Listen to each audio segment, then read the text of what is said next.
Hello everyone! Welcome to another episode of the How to Script in Valheim series. Today, we're going to make a custom monster, and you're going to learn how to apply data. So far, everything I've been showing you is pretty much a prefab script. I even showed you how to use one-line data in prefab scripts. Now, I'm confident that you're ready to start using some more advanced data, alright? The data scripts are sort of the database of information for those adjustments.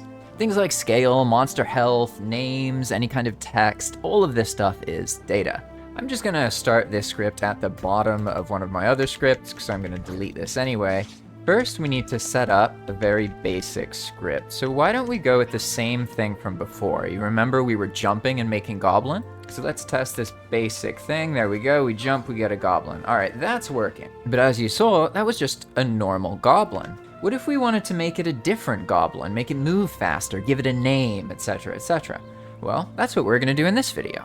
So here I've just opened up another data file. I'll get all this stuff out of your way, and we can focus on the data just for this video. All data entries start with the name that you use to refer to it, all right? So we're gonna call this goblin data, all right? And there's lots of different data types, but for now we're just gonna use an int called level, and we're gonna set it to 3, all right?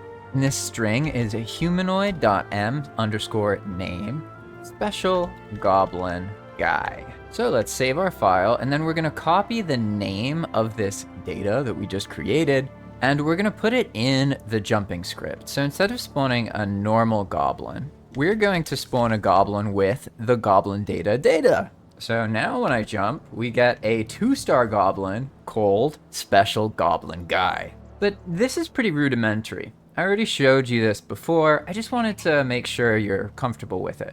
Now let's get into some more interesting stuff. This field here is a string. Well, I could go size equals 50, right? And then put n size at the end. And then I want to make goblin be red. So I'm going to do the same thing. We add a color tag and then a closing tag, and then do it again. All right, same goblin, but look at that. The text is big, right? So you can actually make vanilla compatible situations where you use this text to kind of bypass and trick things, right? You can make like a rudimentary UI that follows the monster around. If you want to make something super obvious to the player, and you can get pretty fancy here. Like, for example, let's say we wanted to make all of this show up underneath the monster. We can add a bunch of line breaks. You can compare both of them and see that the text on the right has been put down a bunch, right? But the special adjustments don't end here. There are quite literally hundreds of different fields that you can change and adjust, some of which completely change the dynamics of a monster encounter. Instead of relying on remembering the fields, I'm just going to show you how to look at all of them at once. I'm just going to spawn any goblin, pause the game, F5, and then data dump goblin data. And then now if we scroll to the bottom of our data scratchpad file, we can see that we have a super long entry called goblin data that has all of these fields, and this is where you just gotta kind of look at stuff and roll with it. There's a lot of stuff you can change with these fields, so I'm now gonna show you the ones that I've used and I have experience with, but I don't know about all of them, so you can probably find something new if you really experiment. So I'll get rid of all of these extra fields and we'll just focus on a select few of them that I've found to be really useful already. Lots of monsters have a seed. The seed is what determines their weapons and armor, okay? For example, a skeleton that has a bow instead of a sword and shield, then you can just apply the seed and it'll always look the same. Then we have boss and don't hide boss HUD. This makes the monster's health bar show up right there. Just like you see with the bosses here, the powerful Ecthers, you can actually give that health bar to any monster, provided you adjust these fields here. And then there's these tolerance fields, which determine if the monster will run away from something or not. So if they tolerate water, when you go into the water, they're going to keep chasing you. But if they don't tolerate water, then when you go into the water, they're going to leave. Same thing for fire, smoke, and tar. We then have this interesting field, which is flee if hurt when target can't be reached.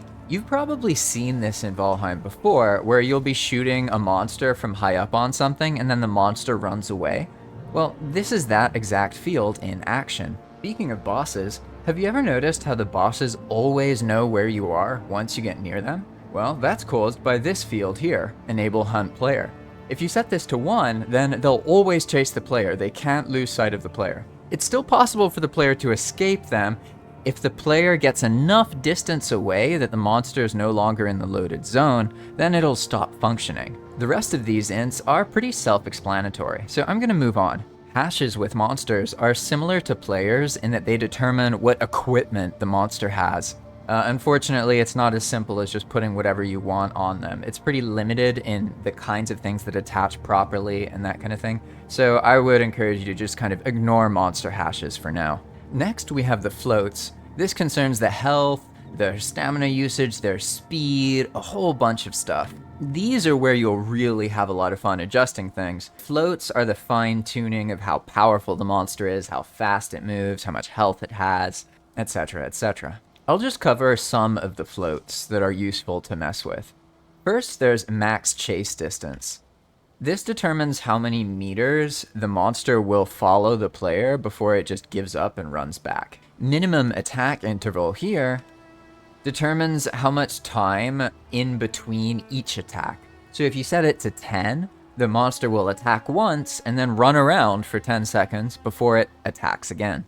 Then we have the circle target intervals. These things are related to that behavior where the monster goes in a circle around you. It's actually possible to turn that off so they just keep attacking you. So here's where I'll show you another trick that'll help you in your own experimentation. You can often get interesting things to happen by setting the numbers to 0 or something really, really high. If I were to set this circle target interval here to 1e30, or basically infinity as far as the game's concerned, it causes the monster to just constantly attack you without stopping. So it totally surprises the player and makes the monster more challenging because suddenly you have a different behavior than what they're used to out of monsters in Valheim. And this is really great because in general the attack patterns of monsters in Valheim is incredibly predictable. You basically learn it from Boar and then that same attack pattern applies to almost every mob in the rest of the game. So by spicing things up and giving different variations in behavior, you can make the combat more deep and interesting for people. I find that this helps increase the length of people's playthroughs.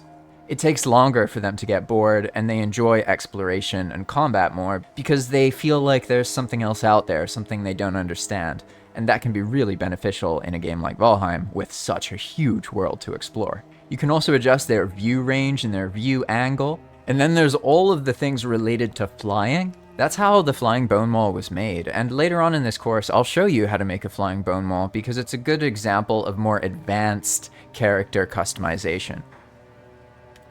So now we've gotten to the strings. The most important one here is the humanoid name. You might see that it says $enemy goblin. This is like Iron Gate's placeholder for the goblin name. So you can just make it hello, and then the goblin would be called hello. Whatever you want will get applied. There's a whole bunch of creative stuff you can do with that. Let's draw our attention to one of the most interesting datas, the spawn point. This determines their home. So whatever this is, the monster is going to head in that direction. And it is absolutely fascinating because you can manipulate the spawn point and change it to cause the monster to kind of meander around.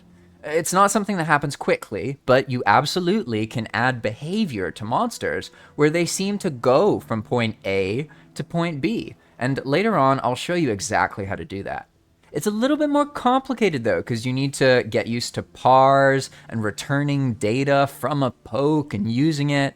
So for now, I'll leave it be. And there we have it. You've now learned how to customize monsters and the basics of finding different fields that you can experiment with. And here's where I'd like to make a request to you.